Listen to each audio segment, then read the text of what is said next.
The name of our town is Grover's Corners, New Hampshire. It's just across the line from Massachusetts.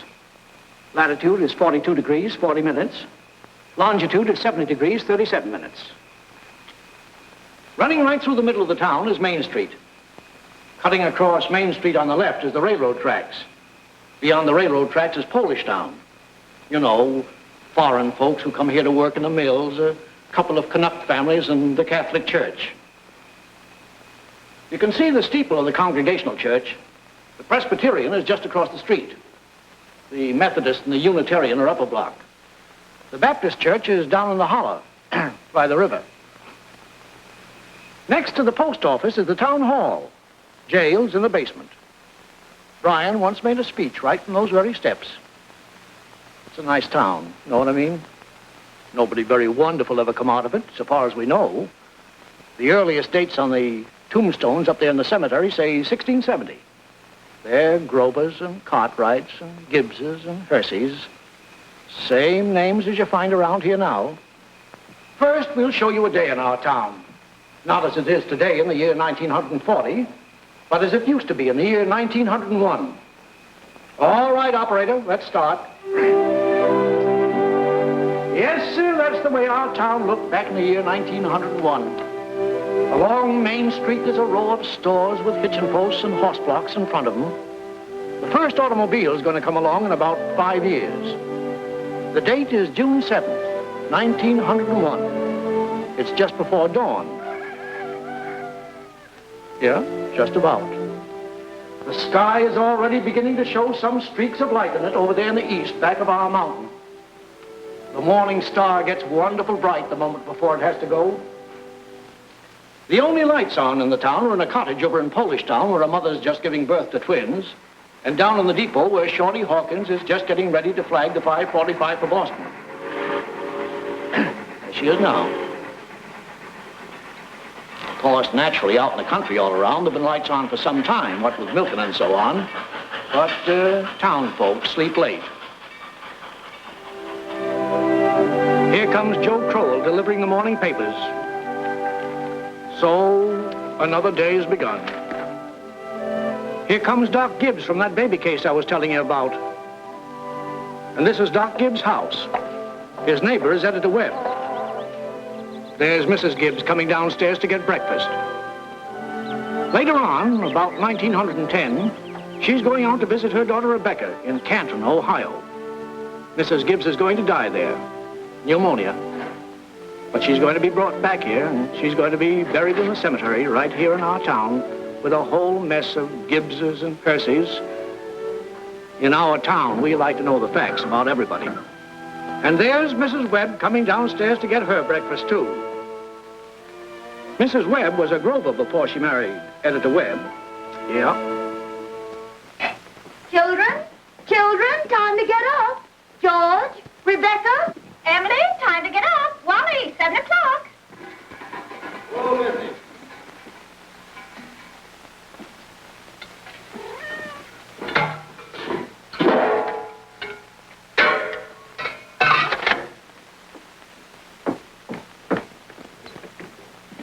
Morning, Hi. Morning, Miss Gibbs. Seems like you're late today. Yeah, something went wrong with separator. Don't know what it was.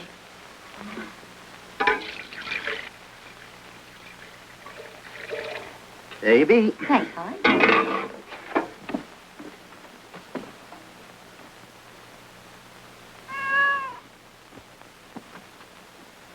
Morning, Miss Webb. Morning, Mr. Newsom. Mighty fine day. Yeah. How's Miss Newsom? Good. Emily, Wally, George, Rebecca.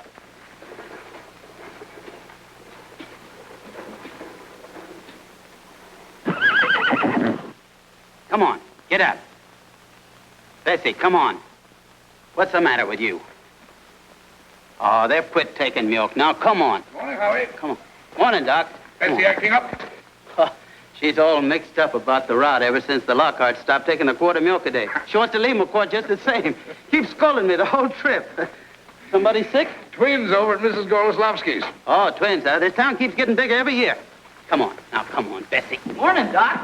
Morning, Joe. Want your paper now? Yeah, I'll take it. Anybody been sick, Doc?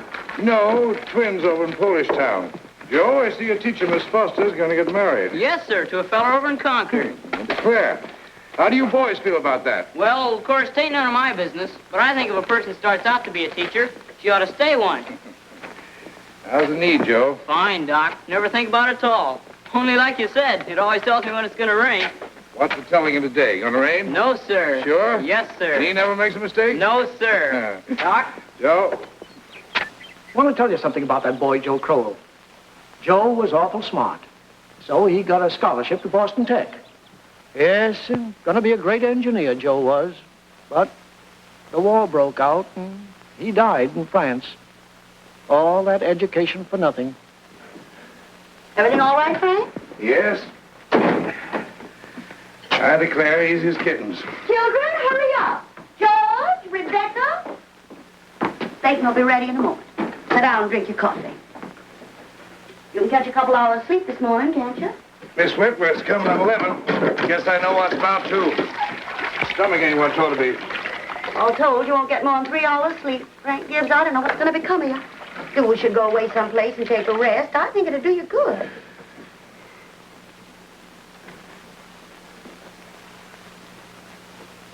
Children, hurry now. Emily, Wally. I declare you have to speak to George.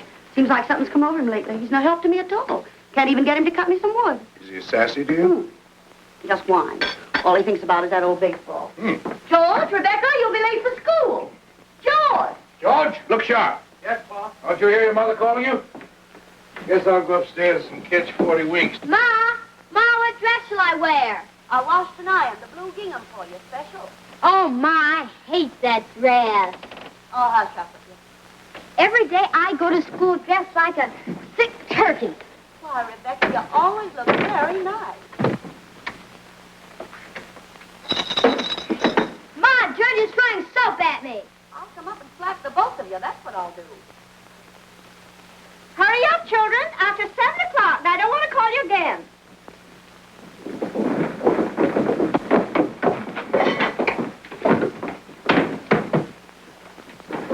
Huh?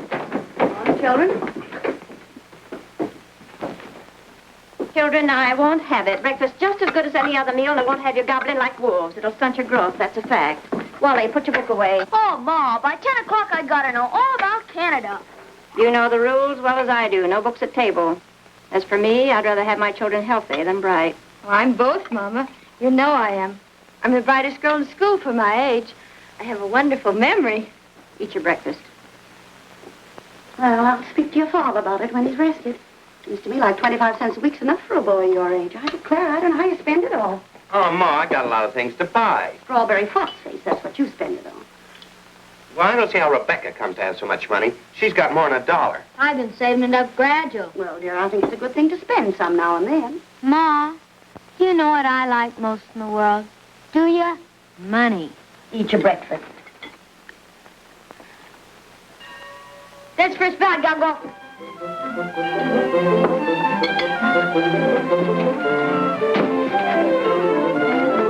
Yep, Wally. Bye, Mama. Bye, George. You can play baseball today. Now walk fast, but you don't have to run. Wally, pull up your pants from the knee. Rebecca, give Miss Foster my best congratulations. Can you remember that? Rebecca, pick up your feet.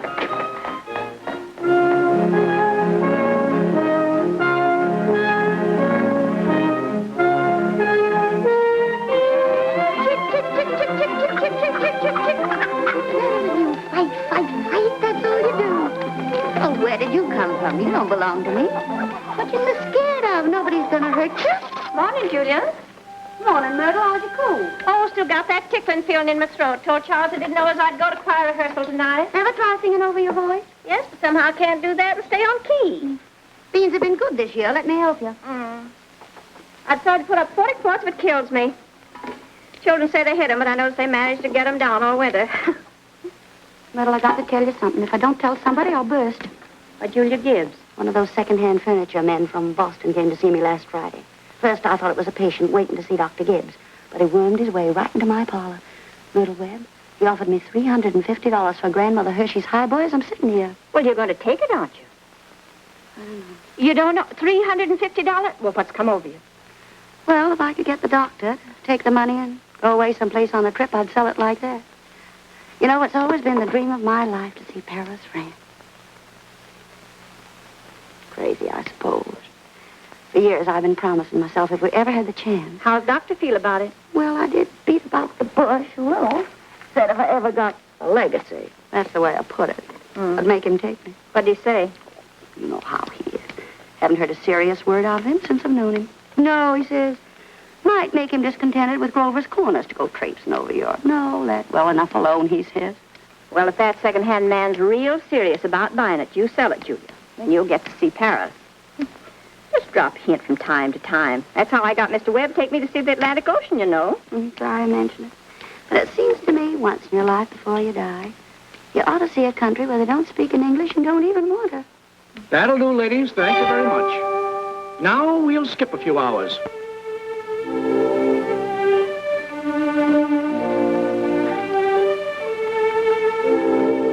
Now, before we get on, I think we ought to have a little more information about the town.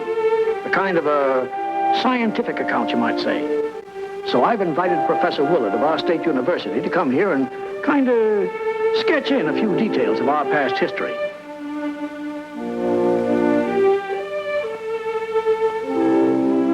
There he is now. Am I late? Right on time. May I introduce Professor Willard of our state university? Now, just a few brief words, Professor. Unfortunately, our time's limited. Yes, let me see. Grover's Corners. Grover's Corners lies on the old Pliocene granite of the Appalachian Range. I might say that's some of the oldest land in the world. We're very proud of that around here. Some highly interesting fossils have been found. I might say unique fossils. 2 miles north of town in Silas Peckham's cow pasture. These may be seen in the museum of the university at any time. Well, that is, at any reasonable time. Shall I tell them about the meteorological conditions, the mean precipitation, etc.? I'm afraid we won't have time for that, Professor. We might have a few words about the history of man here, though. Oh, anthropological data. Yes. Let's see. Early Amerindian stock, Cotahatchee tribes. No evidences before the 10th century of this era. Now entirely disappeared. Oh, possible traces in 3 families. Migration in the early 17th century of English brachiocephalic blue-eyed stock, and since then some Slav and Mediterranean. And the population, Professor? Within the town limits, 2,640. Oh, is that so? In that case, the population at the moment is 2,642. The postal districts bring in 507 more, making a total of 3,149. Mortality, birth rates, constant.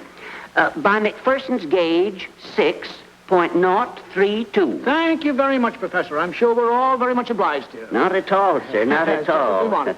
Good day. And now the social and political report. Oh, Editor Webb? Mr. Webb? Charlie Webb's the father of Wally and Emily. Emily's the smart girl with a good memory. You know, you saw her at breakfast. All right, Editor Webb, it's your turn now.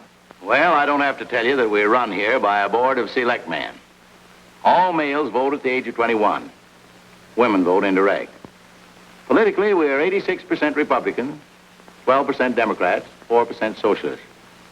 Rest indifferent. Religiously, we're 85% Protestants, 12% Catholics. Rest indifferent. Very ordinary town, if you ask me, but our young people here seem to like it well enough. Lots of them settle down right here to live, even after they've been away to college. Now, is there anybody in the audience who'd like to ask Editor Webb any questions about our town? Is there much drinking in Grover's Corners? Well, ma'am, I wouldn't know what you'd call much. Saturday nights, the farmhands meet down at Ellery Greenaw's stable and holler some. We got 1 or 2 town drunks, but they're always having remorses every time an evangelist comes to town. No, I I'd say that liquor wasn't a regular thing in the home here, except in the medicine chest. Right good for snake bites, you know, always was. Mr. Webb.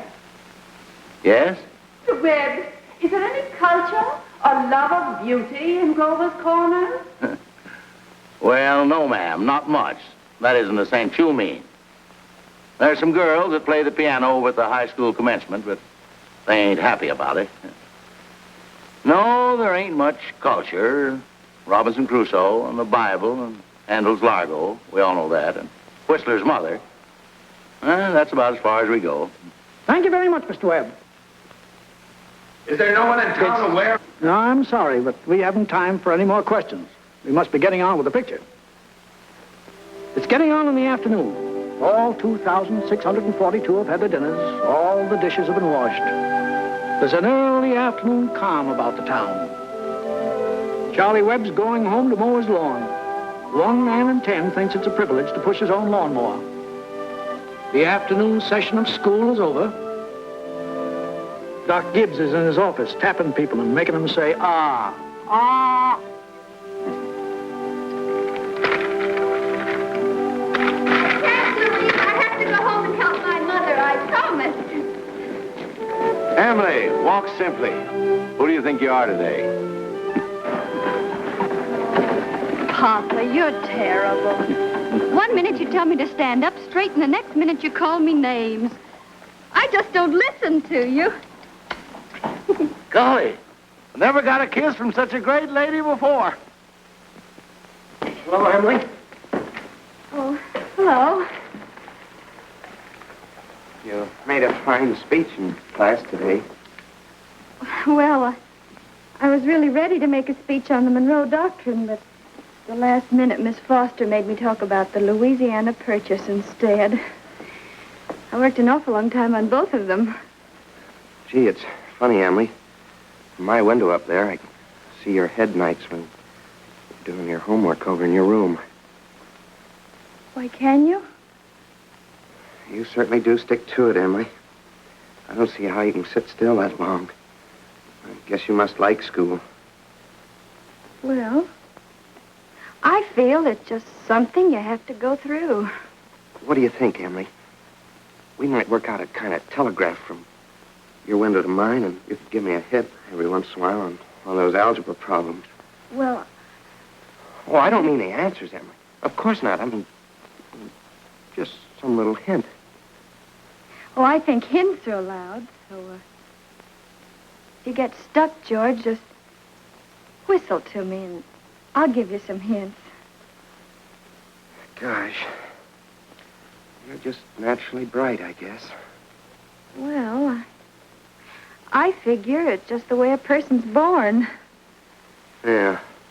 But you see, well, I want to be a farmer, and my Uncle Luke says is whenever I'm ready, I can come over and work on his farm, and if I'm any good at all, I can just gradually have it.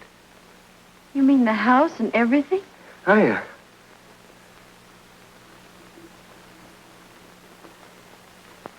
Well, I guess I better be getting off the baseball field. Thanks for the talk, Emily. Afternoon, Mrs. Webb. Hi, George. So long, Emily. So long, George.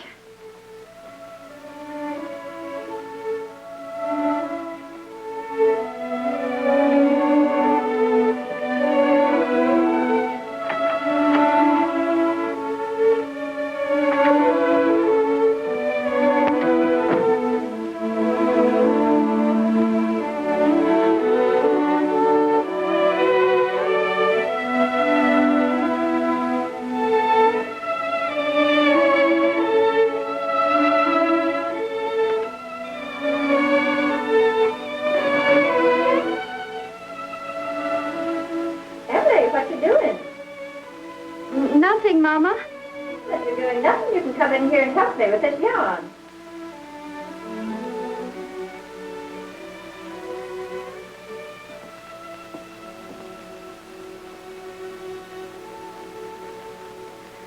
Well, George Gibbs let himself have a real conversation, didn't he?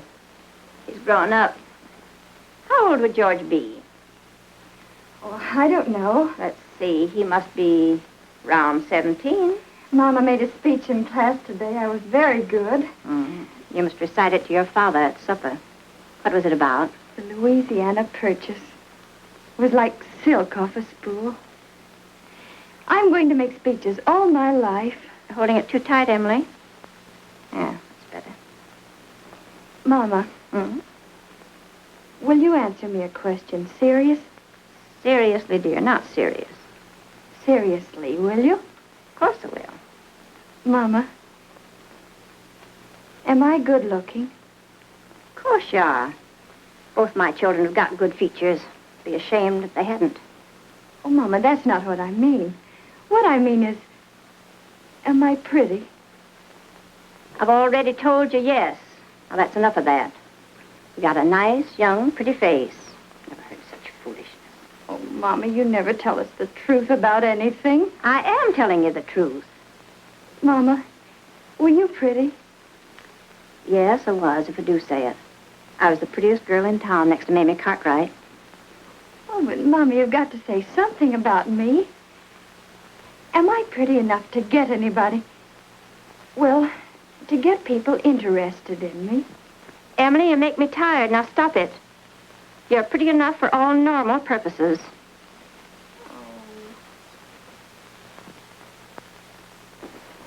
It's evening. You can hear the choir practicing in the Congregational Church. The children are all home doing their schoolwork. The day is running down like a tired clock.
Better.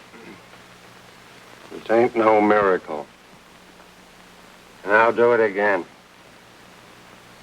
And remember, ladies, music come into the world to give pleasure. I'll try it again.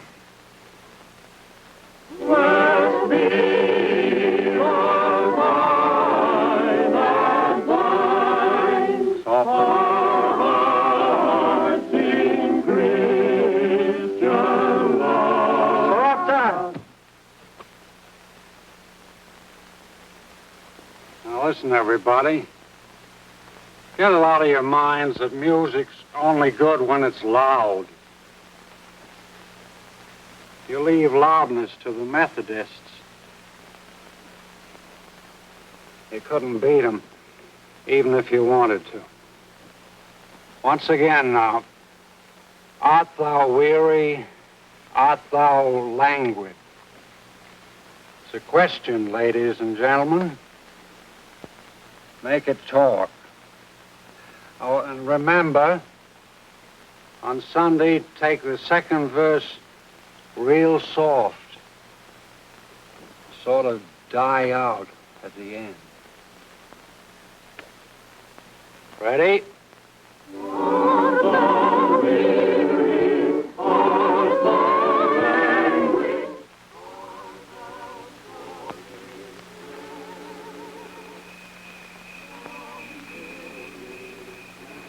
Emily. Oh, hello. Hello. I can't work at all. The moonlight's so terrible.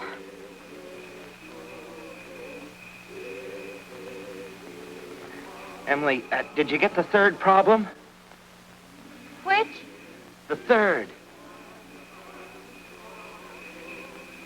Oh, yes, George.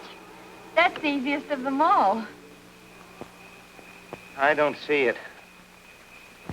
Well, Emily, could you give me a hint? Well, I'll tell you one thing.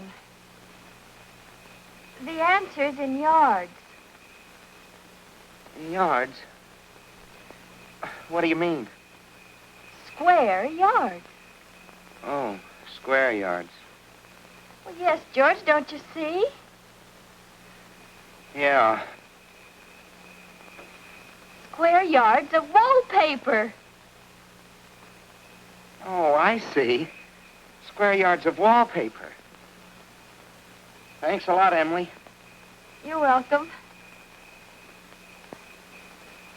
My. Isn't the moonlight terrible?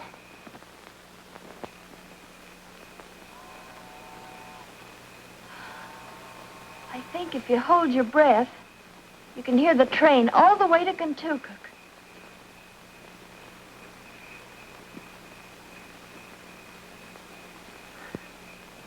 Hear it? Oh, what do you know? Well, I guess I'd better get back now and try to work. Good night, Emily. Good night, George.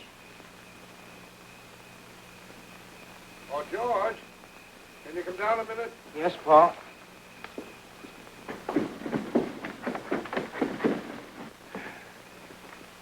Make yourself comfortable, George. I'll only keep you a minute.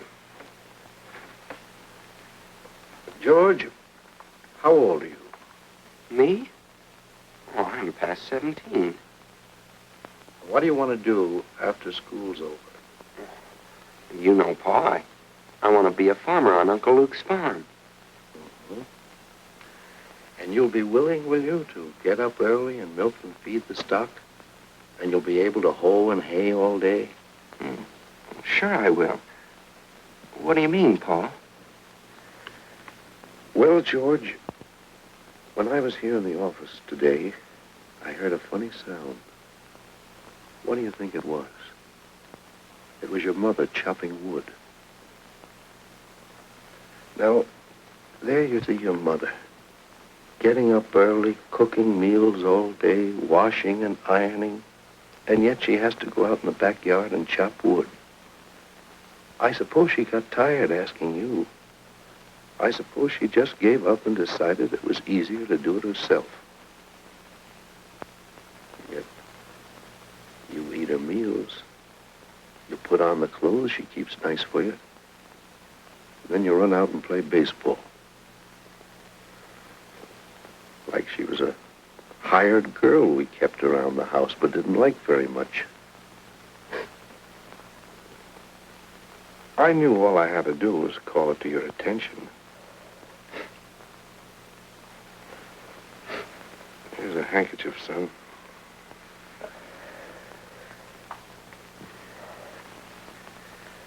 I wonder what's happened to your mother. Choir practice never was as late as this before. It's only 8:30, Pa. I don't know what she wants in that choir anyway. She hasn't got any more voice than an old crow. Traipsing around the street this hour of the night.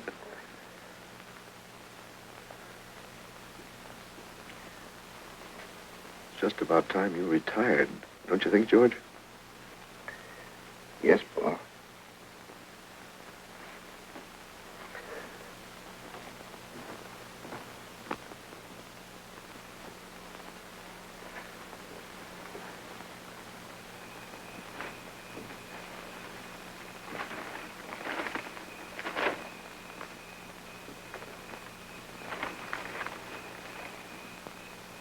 Nice place. Real nice choir practice, wasn't it? Myrtle Webb, look at that moon. Potato weather, sure. Well, naturally, I didn't want to say a word about it in front of those others. But now we're alone. Really, it's the worst scandal that ever was in this town. What? Why, Simon Stimpson. No, Luella. But, Julia, to have the organist of a church drink, and drunk year after year. Luella. Julia, you know he was drunk tonight. Now, Luella, we all know about Mr. Stimpson, and we all know about the troubles he's been through. And Dr. Ferguson knows, too. And if Dr. Ferguson is willing to keep him on in his job there, the only thing the rest of us can do is just not to notice it. Not to notice it? But it's getting worse. No, it ain't, Luella. It's getting better. I've been in that choir twice as long as you have, and it doesn't happen anywhere near so often. Oh, my. I hate to go to bed on a night like this. Well, good night, Luella. Good night. Good night, Julia. Night, Myrtle. You can get home all right, Luella? Oh, it's bright as day. I can see Mr. Soames scowling at the window now. You think we've been to a dance the way the menfolk carry on. Good night, Julia. Good night, Luella. See you on Sunday. See you then.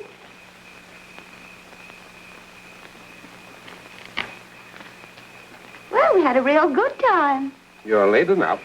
Frank ain't any later than usual. You stopping the gossip with a lot of hens. Now, don't be grouchy. Smell my heliotrope. What'd you do all the time I was away? Oh, I read as usual. Well, what did the girls gossip about tonight? Believe me, Frank, there's something to gossip about. Simon Simpson? Far gone, was he? Oh, worst I've ever seen. Frank, how's all that going to end? Dr. Ferguson can't forgive him forever. I guess I know Simon as well as anybody in this town. Some people just ain't made for small-town life. I don't know how that'll end. But there's nothing we can do but leave it alone. Get in. Oh, no, not yet. Frank, I'm worried about you. What are you worried about? Well, I think it's my duty to plan for you to get a real rest and change. And if I get that legacy, I'm going to insist upon it. No, Julie, no.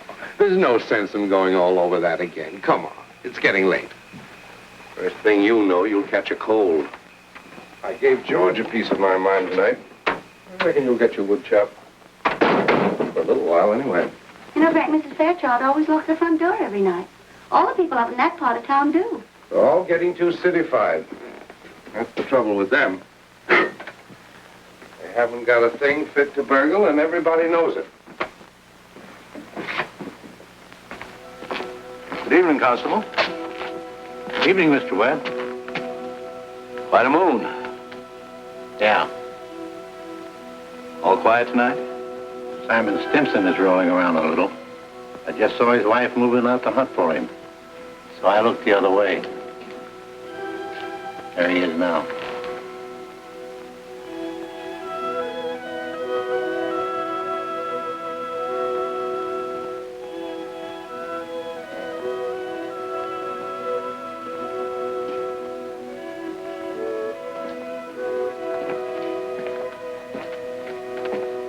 Good evening, Simon.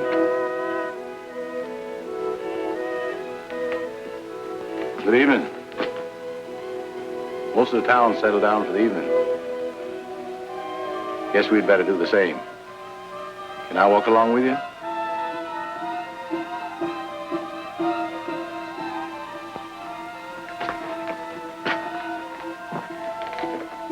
Good night.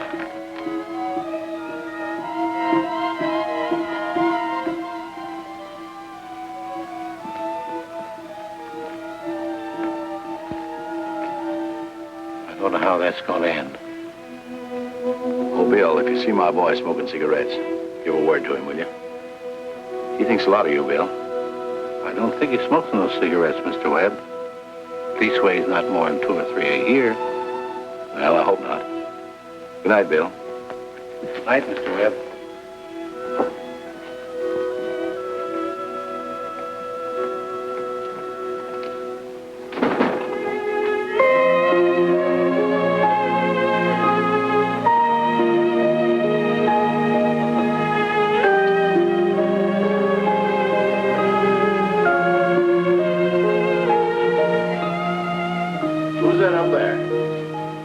that you, Myrtle? Oh, no, it's me, Papa. Why aren't you in bed? I don't know. I just can't sleep yet, Papa. The moonlight's so wonderful, and the smell of Mrs. Gibbs' heliotrope. Can you smell it? Yes. Having any troubles on your mind, have you, Emily? Troubles, Papa? No. Well, don't let your mother catch you. Good night, Emily. Night, Papa.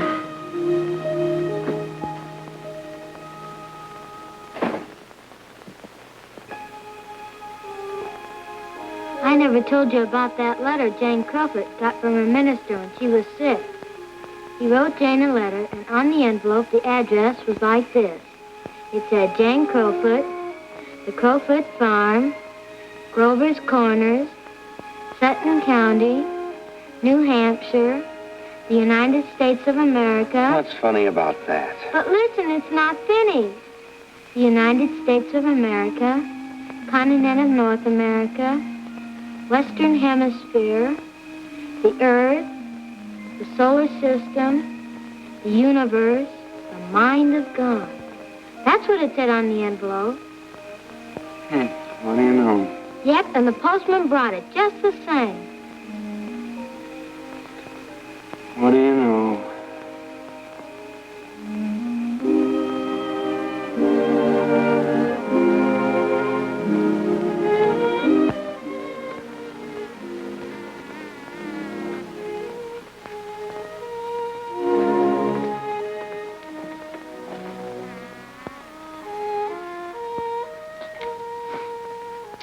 Well, 3 years have gone by.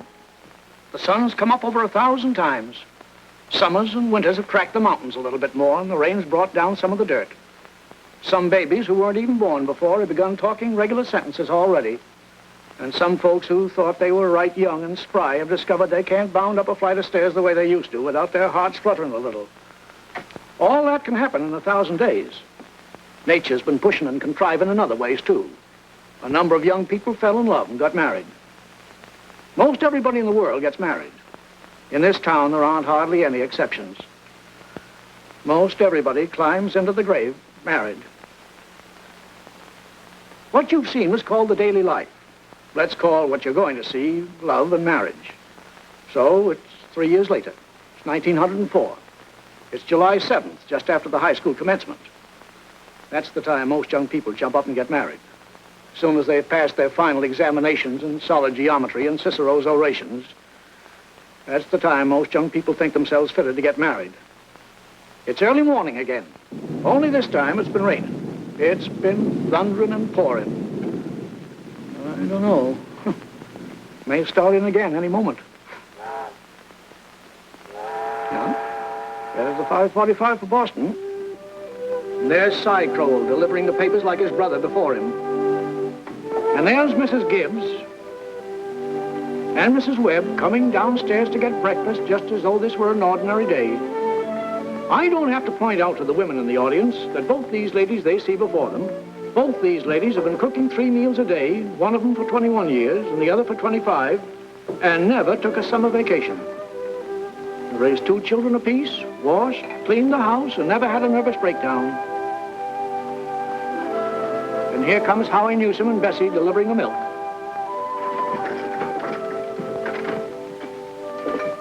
Morning, Howie. Morning, Si. Anything in the paper I ought to know? Nothing much. Except for losing about the best baseball pitcher Grover's Corners ever had. George Gibbs, huh? I don't see how I'd give up a thing like that just to get married. Would you have, Howie? Can't say. Never had no talent that way. But in '95, we had a player, Si, that even George Gibbs couldn't have touched. Name of Hank Todd. But he went down to Maine to become a parson. Wonderful ball player. Si. Howie?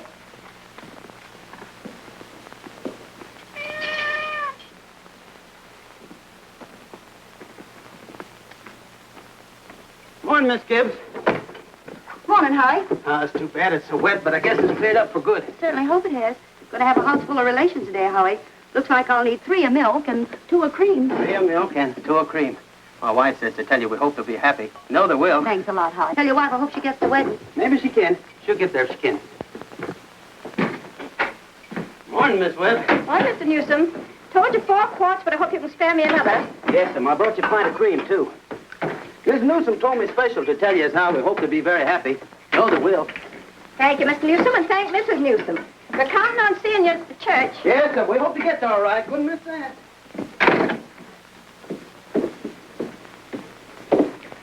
Well, Ma, day's come. We're losing one of your chicks. Frank Gibbs, don't you say another word. I feel like crying any minute. Sit down, drink your coffee. Groom's upstairs shaving himself, only there ain't very much to shave. He's whistling and singing like he was glad to leave us. Every now and then saying, I do, to the mirror. But it don't sound convincing to me. I declare, Frank, I don't know how he's going to get along. I've always arranged his clothes for him, seen to it that his feet were dry and he had warm things on. They're too young, Frank. Emily will never think of those things. He'll catch his death of cold within a week. I remember my wedding morning, Julie. Don't stop that, Frank, yes. I was the scaredest young fellow in the state of New Hampshire. Thought I'd made a mistake for sure. And when I saw you coming down the aisle, I thought you were the prettiest girl I'd ever seen. The whole trouble was I'd never seen you before. There I was, right in the Congregational Church, being married to a total stranger. Well, how do you think I felt? I tell you, Frank, weddings are perfectly horrible things. Farces, that's what they are. Made something for you. Why, Julie Hersey.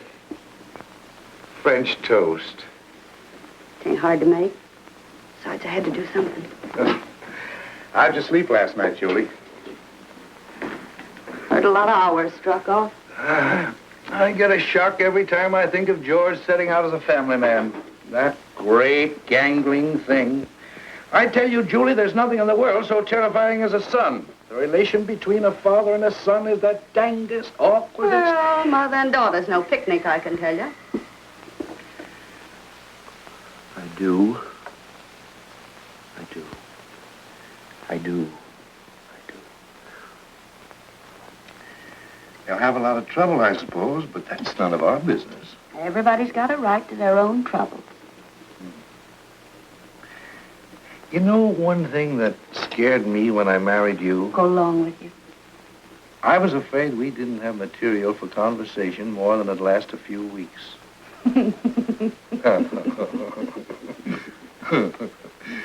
I was afraid we'd run out and have to eat our meals in silence. Well, you and I have been conversing for 20 years without any noticeable barren spells. Good weather, bad weather, tain't very choice, but I always find something to say. Did you hear Rebecca stirring around up there? No.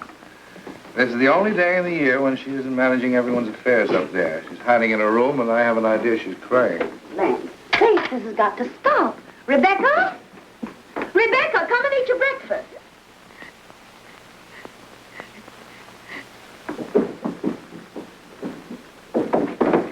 Good morning, everybody. Only 4 more hours to live. George, guess where you're going? I'm just stepping across the grass to see my girl. Now, George, put your rubbers on. Been raining torrents. You don't step out of this house unless you're prepared for it. Oh, Ma, it's just a step. You'll catch your death of cold and cough all through service. Oh, George! Do as your mother tells you.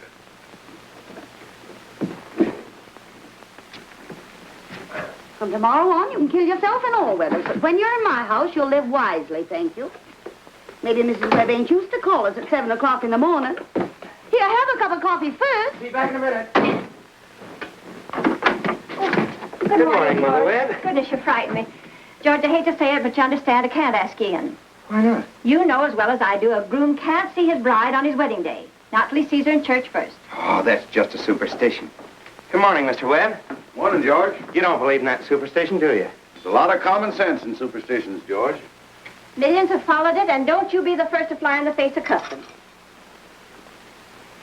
How's Emily? She hasn't waked up yet. Haven't heard a sound out of her. Emily's asleep. Well, no wonder we were up till all hours, sewing and packing. Tell you what I'll do, George. You sit down here with Mr. Webb for a minute, drink that cup of coffee. And I'll run up and see that she doesn't come down and surprise you. There's some bacon there. I don't be too long about it.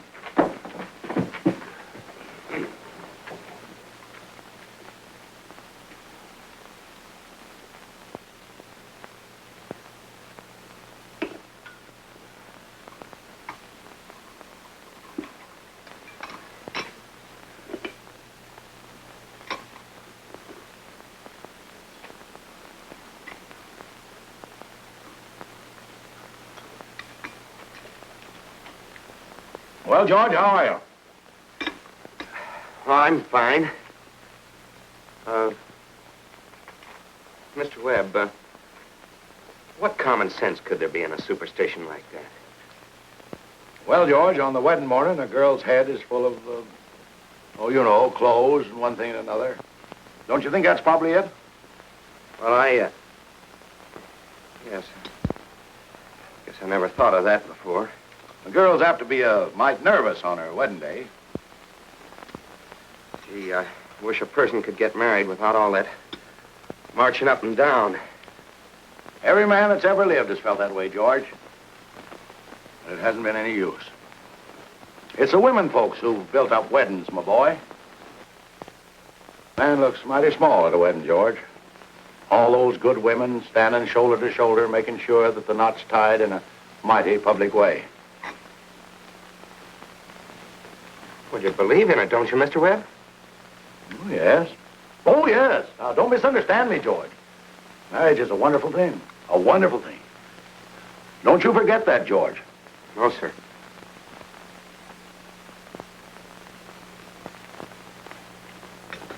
Mr. Webb, how old were you when you got married? Well, you see, I had been to college, and I'd taken a little time to get settled. But Mrs. Webb wasn't much older than what Emily is. Oh, age hasn't much to do with it, my boy. That is, compared with other things. What were you going to say, Mr. Webb? Well, I don't know. Was I going to say something? George? I was remembering the other night the advice my father gave to me when I got married. Yes, he said, Charles, he said, start right off by showing her who's boss. Best thing to do is to give an order about something, even if it don't make sense. Just so she'll learn to obey, he said. Then he said, if anything about her irritates you, conversation or anything, get right up and leave the house. That'll make it clear to her. And oh, yes, he said, never tell your wife how much money you have. Never. Well, I couldn't exactly do that. So I took the opposite of his advice, and I've been happy ever since. So let that be a lesson to you, my boy. Never ask advice of anybody on personal matters. George, Emily's got to come down and eat her breakfast. She sends you love, but she don't want to lay eyes on you. Goodbye. Goodbye. Myrtle, I guess you didn't know about that older superstition. What do you mean, Charles? Since the caveman, no bridegroom should see his father-in-law on the day of the wedding or near it. Remember that.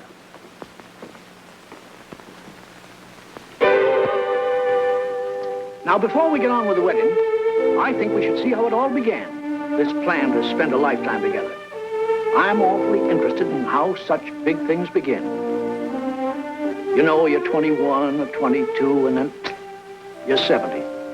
You've been a lawyer for 50 years, and the white-haired lady beside you has eaten 50,000 meals with you. How do such things begin? Now, George and Emily are going to show you the conversation they had when they first knew, as the saying goes, they were meant for one another. Now, it all happened last year on the way home from school. George had just been elected president of the senior class, and Emily had just been elected secretary and treasurer. Now, you all know how important that is. Emily, can I carry your books home for you? Well, thank you. It isn't far. Bob, if I'm late, start practicing. Give Herb some long high ones. All right. Awfully glad you were elected, too, Emily. Thank you. Emily, why are you mad at me? Well, I'm not mad at you. You've been treating me so funny lately. Well, since you asked me, I might as well say it right out, George. Goodbye, Miss Corcoran. Emily? Hi, Miss Cochran. George? What is it? I don't like the whole change that's come over you this last year. I'm sorry if that hurt your feelings, but I just got to tell the truth and shame the devil. A change? What do you mean? Well, up to a year ago, I used to like you a lot. I used to watch you while you did everything. Because we'd been friends for so long.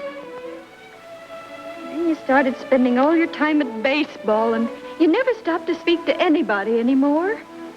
Not to really speak.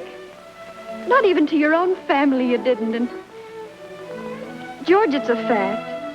Since you've been captain, you got awful stuck up and conceited, and all the girls say so. Hurts me to hear them say it, but I have to agree with them a little because it's true. Oh, gosh, Emily. I never thought that such a thing was happening to me. I guess it's hard for a fella not to have some faults creep into his character. I always expect a man to be perfect, and I think he should be. Well, I don't think it's possible to be perfect, Emily. Well, my father is. And as far as I can see, your father is. And there's no reason on earth why you shouldn't be, too. I feel that it's just the other way around. That, well, men aren't naturally good, but girls are. Well, you might as well know right now that I'm not perfect. It isn't as easy for a girl to be perfect as a man because, well, we girls are more nervous. Oh, now, I'm sorry I said that about you. I don't know what made me say it. Emily... Now I can see it isn't the truth at all. Suddenly I feel it isn't important anyway.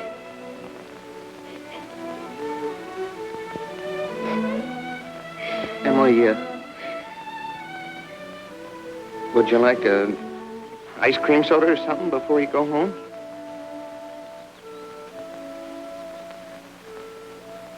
Thank you, I would.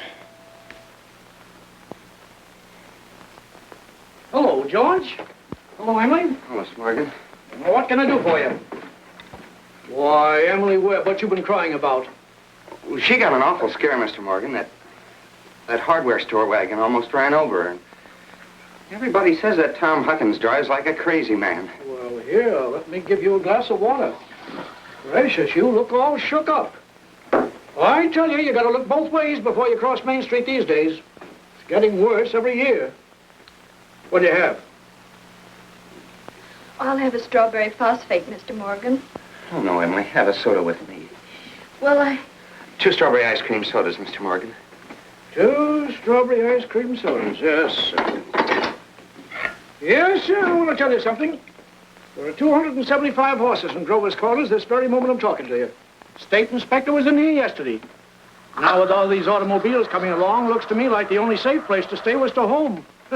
Gracious, I can remember the time when a dog had run out in the middle of Main Street all day long without anything coming along to disturb him. There you are. Howdy, Mrs. Ellis. What can I do for you? Got a prescription. Yes? Well, let's see. Shouldn't take long to fill that. You just sit down here. Be with you in just a minute. so expensive. No, Emily, don't you think about that. We're celebrating our election. Emily, I want to ask you a favor. What? If I go away to State Agricultural College next year, will you write me a letter once in a while? I certainly will. I certainly will, George. It certainly seems like being away 3 years, you'd get out of touch with things. Maybe letters from Grover's Corners won't seem so interesting after a while. Grover's Corners isn't a very important place when you think of all New Hampshire, but I think it's a very nice town. Oh, well, the day wouldn't come when I wouldn't want to know everything about our town. Well, I know that's true, Emily. Well, I'll try to make my letters interesting.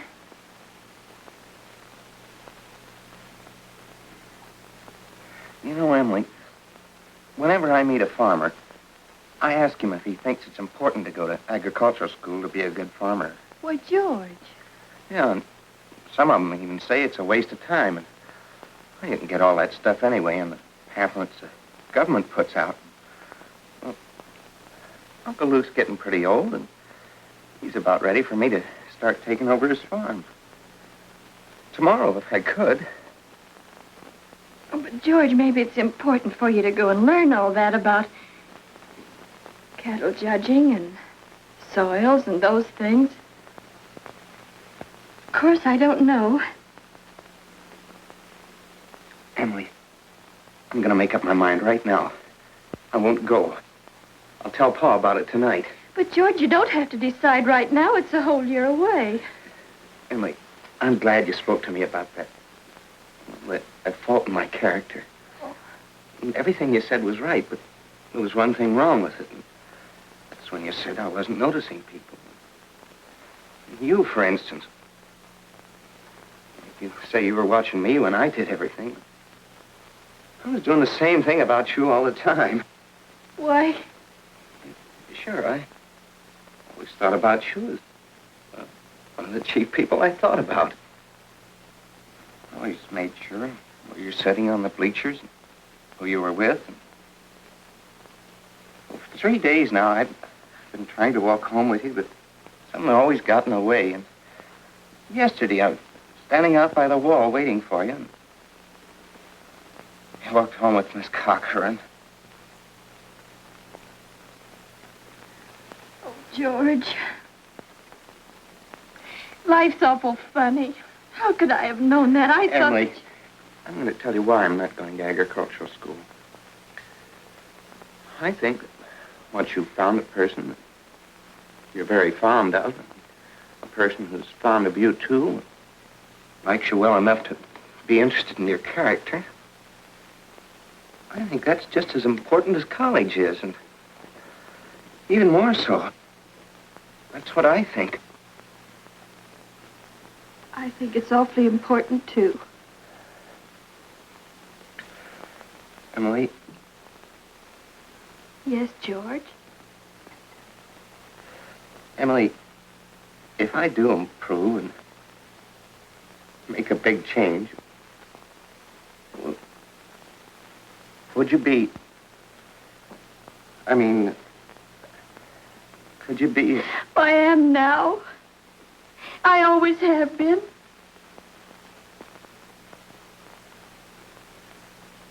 So I guess this is a pretty important talk we've been having. Yes. Yes.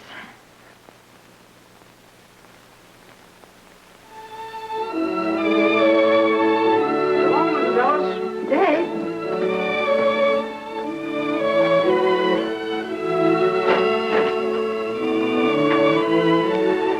If you'll wait a minute, I'll walk you home.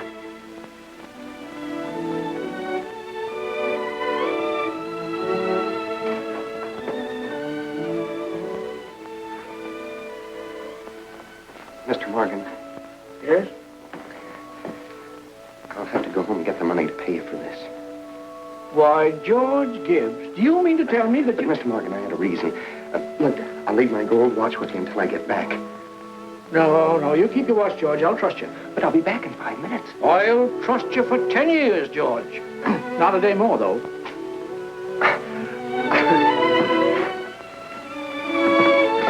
Feeling all right now, Emily? Oh, yes. Thank you, Mr. Morgan. It's nothing. I'm ready.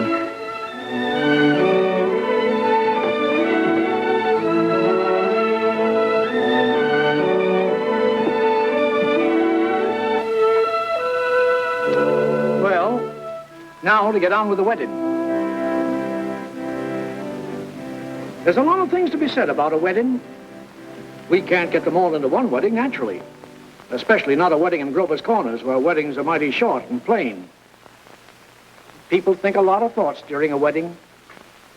The bride, the groom, the relatives and the guests, and even the minister. Yes, a lot of thoughts go on during a wedding. I've married 200 couples in my day. M marries N. Millions of them. The cottage, the go-kart, the Sunday afternoon drives in the country, the first rheumatism, the grandchildren, the second rheumatism, the deathbed, the reading of the will. Once in 1,000 times, it's interesting. I don't know why on earth I should be crying. I suppose there's nothing to cry about. This morning at breakfast, it just come over me. There was Emily eating her breakfast as she's done for 17 years. She's going out of my house. I suppose that's it. I never felt so alone in my whole life. I don't want to get married. Why can't I stay for a while as I am? Papa, darling, don't you remember what you used to say all the time, that I was your girl? I don't want to get married.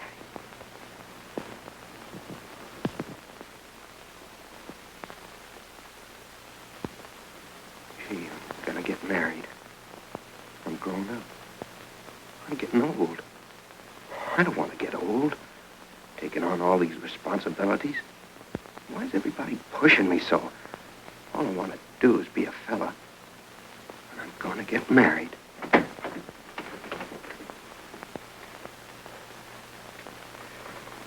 Cheer up, Ma. I'm getting married. Come on, Ma. Now, Ma, you save Thursday nights. Emily and I'll be over for supper every Thursday night. You'll see. Come on, Ma. We've got to get ready for this. Got the ring? Oh, yes, sir. Come on.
Dearly beloved, we are gathered together here in the sight of God and in the face of this company to join together this man and this woman in holy matrimony.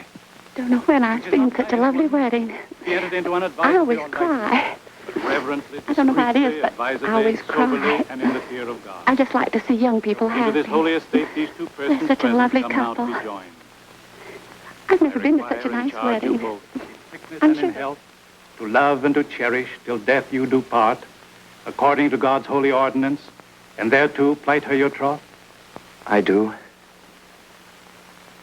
Do you, Emily, take George to your wedded husband, to have and to hold from this day forward, for better, for worse, for richer, for poorer, in sickness and in health, to love and to cherish till death you do part, according to God's holy ordinance, and thereto plight him your troth? I do. What token dost thou give of thy sincerity? With this ring, With this ring, I thee wed. I thee wed. Or as much as George and Emily have consented together in holy wedlock, and have witnessed the same before God and this company, and have declared the same by giving and receiving a ring, I pronounce that they are husband and wife. Amen.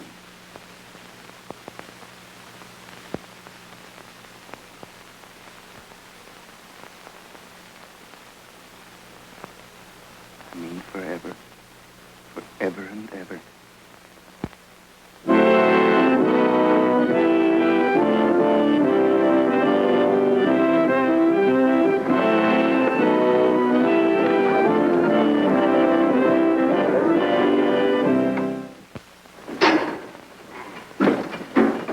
Pay you first of the month, like usual. Hey, you, Howie.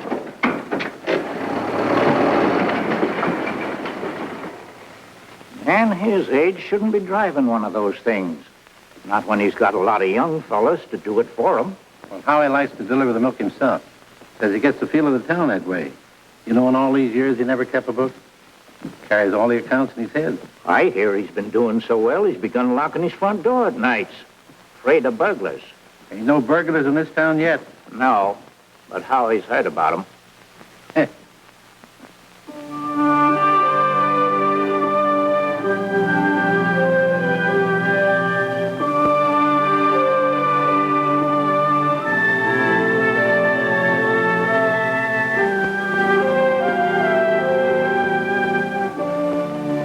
This time, 9 years have gone by, friends.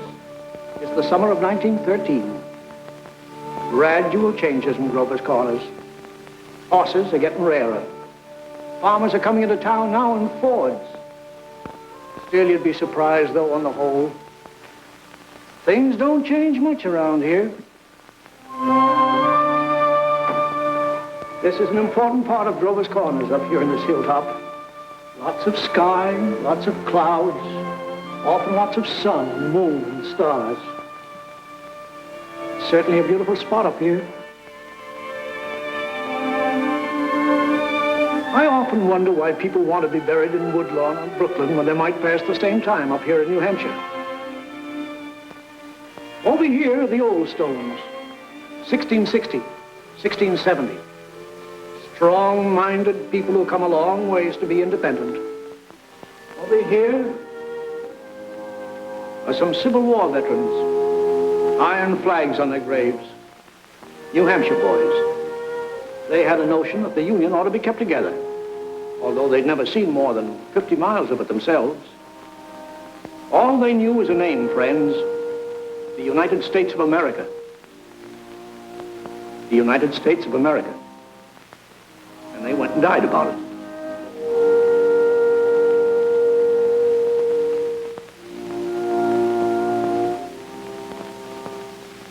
This is the new part of the cemetery.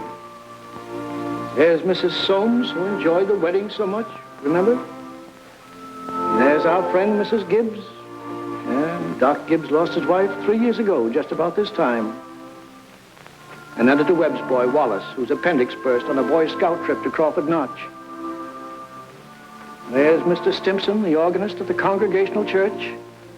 He drank a lot, they used to say. Hung himself in the attic. They tried to hush it up, but of course it got around. He wrote his own epitaph. Ain't a verse exactly, it's just a lot of notes. I wouldn't know what it was.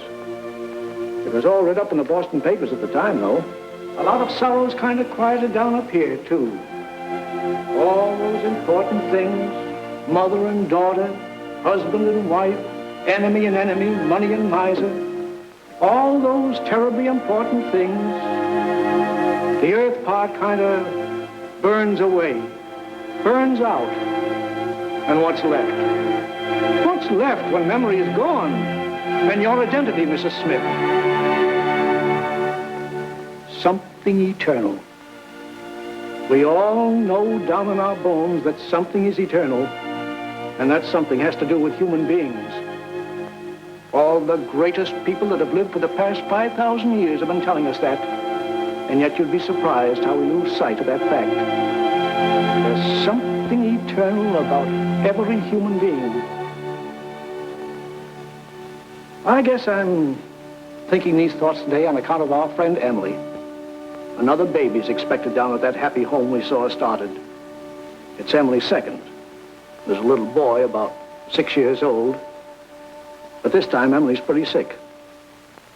Doc Gibbs is going around these days with a mighty worried face.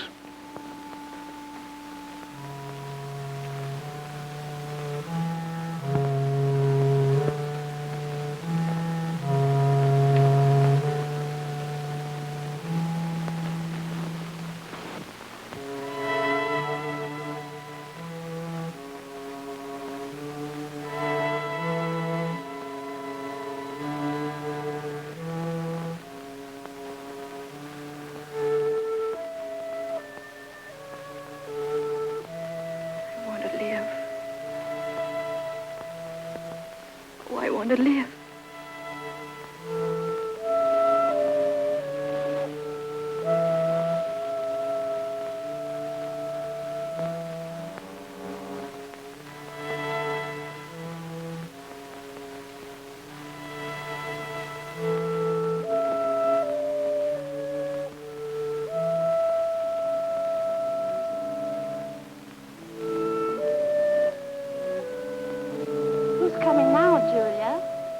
My daughter-in-law, Emily Wade.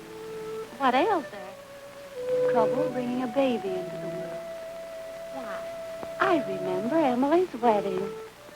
Wasn't it a lovely wedding?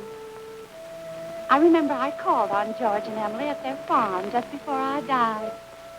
Perfectly beautiful farm.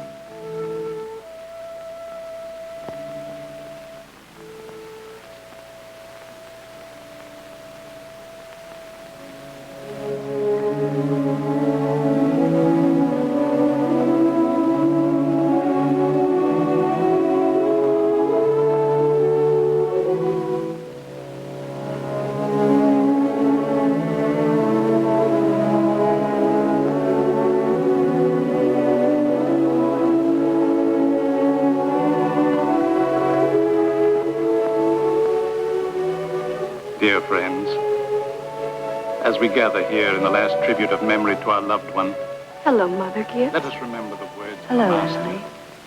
Hello, Emily. I am the resurrection and the life. Hello, Mrs. Soames. He that believeth Hello, sis. Hello, Wally. eternal in the heavens.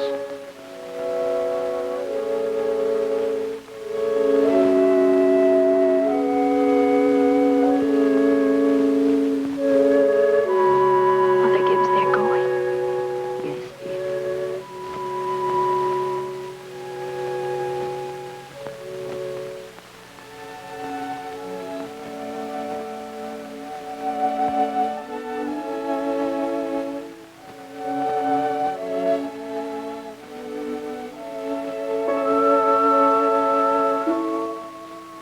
Father Gibbs is bringing some of my flowers to you, Mother Gibbs.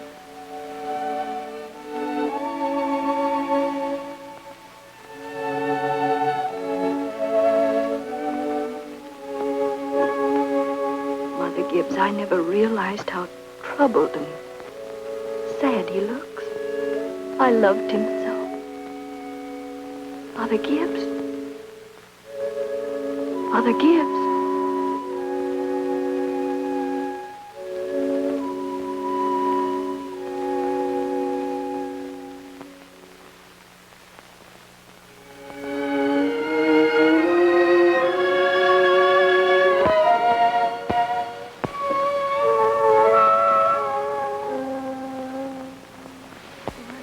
Tired, Mother Gibbs.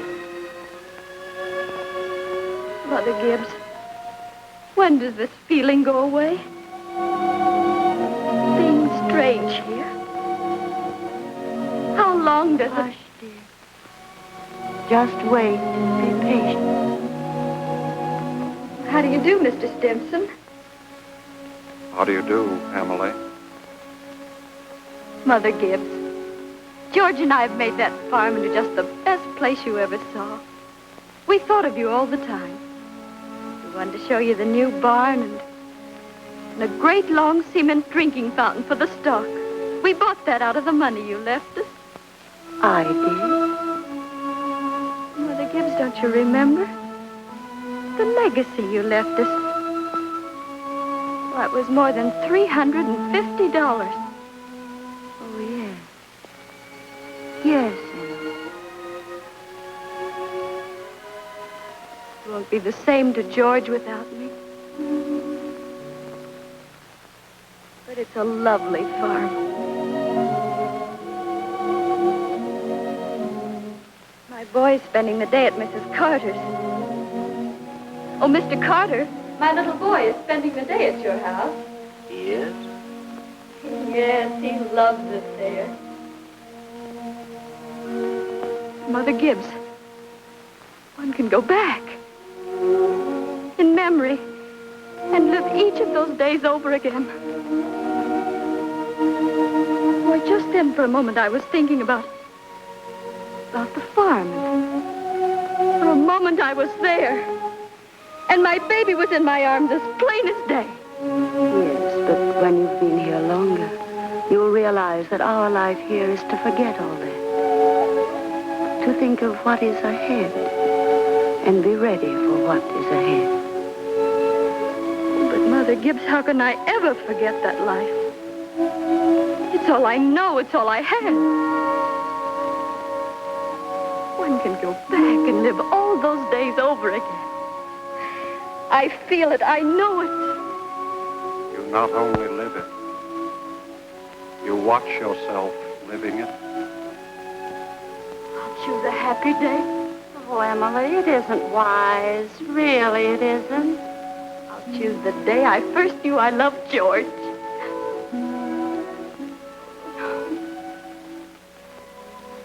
Why should that be painful? Because it's the happiest days that are the hardest to relive and to forget. I must. Then choose an unimportant day. Choose the least important day in your life. It will be important enough.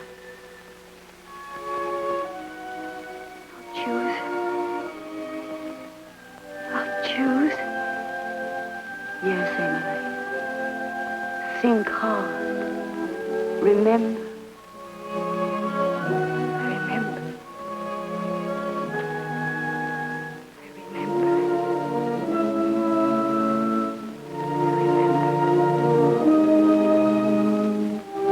But there's Main Street. That's Mr. Morgan's drugstore before he changed. And there's the livery stable. I knew as a little girl. And look, there's the old white fence that used to be around our house. Oh, I'd forgotten that. I love it so.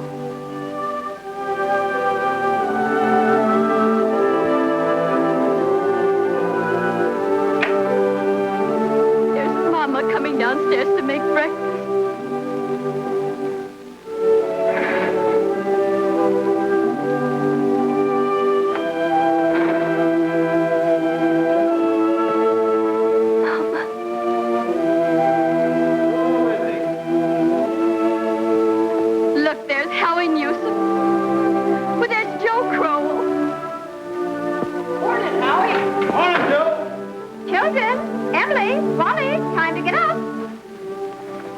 Morning, Miss Webb. Oh, Miss Newcomb. Here it's cold. Yes, 10 below by my barn, Miss Webb. Keep yourself wrapped up, Mr. Newsom. Yes, sir. Oh, tell Emily many happy returns of the day. Now I know. It's my 16th birthday. Mama, I can't find my blue hair ribbon anywhere. Just open your eyes, dear, that's all. I laid it out special for you on the dresser there. If it were a snake, it'd bite you. How young Mama looks. I didn't know Mama was ever that young. Morning, Howie. Morning, Mr. Webb. There's Pop. You're up early. Yeah, I've been back from old college in New York State to make a speech. Any news here? Yeah, Constable was called up this morning to rescue a foolish fellow. Darn near froze to death he was. We'll put that in the paper. Morning, Mother. Well, there you are back at last. How'd it go, Charles? Oh, fine, I guess. I told him a few things. Everything all right here? Yes, can't think of anything that happened special. Been mighty cold. Howie Newsom says 10 below down to his barn. Yes, well, it's colder than that at Hamilton College. Students' ears are falling off. They ain't Christian. Paper have any mistakes in it? Not that I noticed. Well, you can have your coffee when you want it, Charles. Don't forget it's Emily's birthday. Did you remember to get her anything? Got it right here. Where's my girl? Where's my birthday girl? Don't interrupt her now, Charles. You can see her at breakfast. She's slow enough as it is. I can't bear it. Why did they ever have to get old? Mama, I'm here. I'm grown up. Oh, I love you all. Everything. I can't look at everything hard enough. Hurry up, children. 7 o'clock. I don't want to call you again.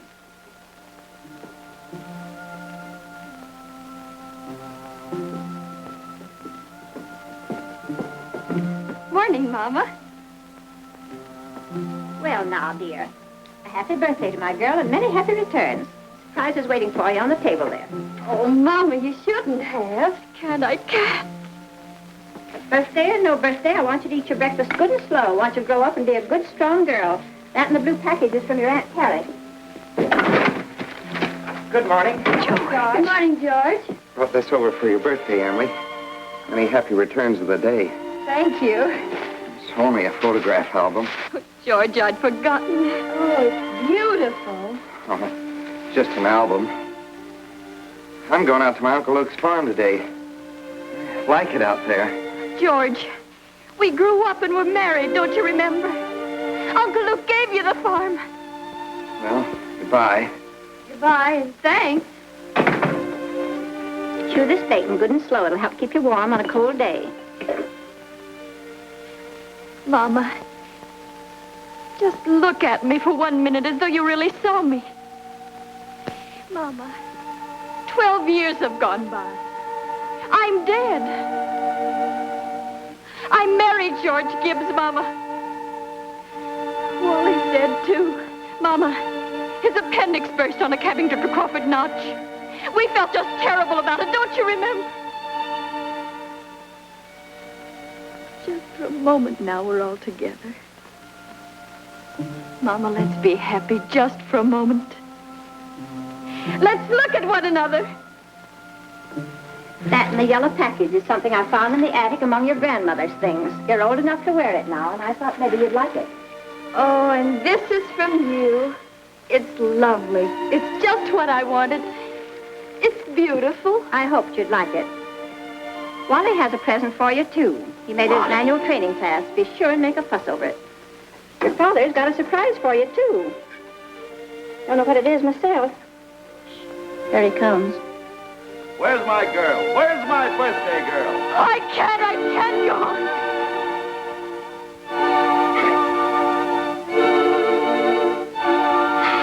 It goes so fast.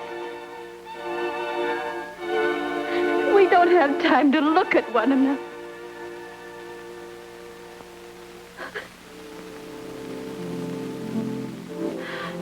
Oh, I didn't realize. So all that was going on. And we never noticed. Must I go back to my grave? Wait. One more look.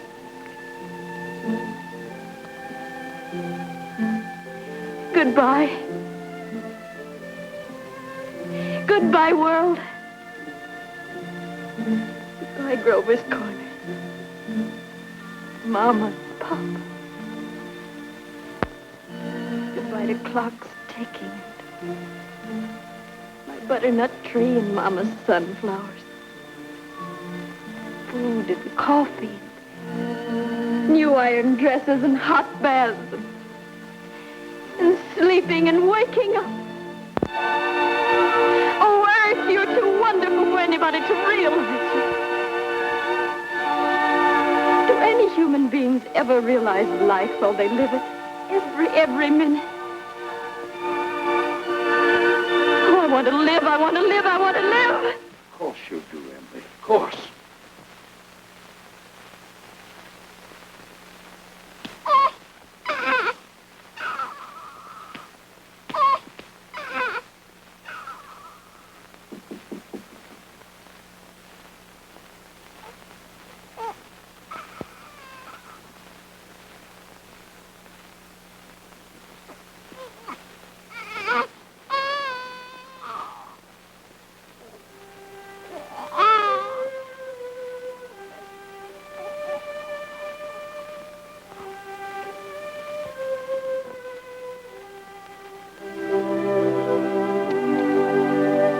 everybody's asleep in Grover's Corners. Oh, there are a few lights on. Down at the depot, Shorty Hawkins has just watched the Albany train go by, and of course out in George and Emily's farm. They're still up. Talking over the new baby, I suppose. It's like what one of those Midwestern poets said. You gotta love life to have life, and you gotta have life to love life.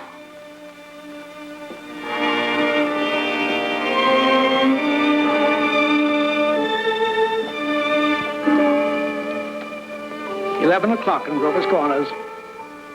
Tomorrow's another day. Everybody's resting in Grover's Corners. You get a good rest, too.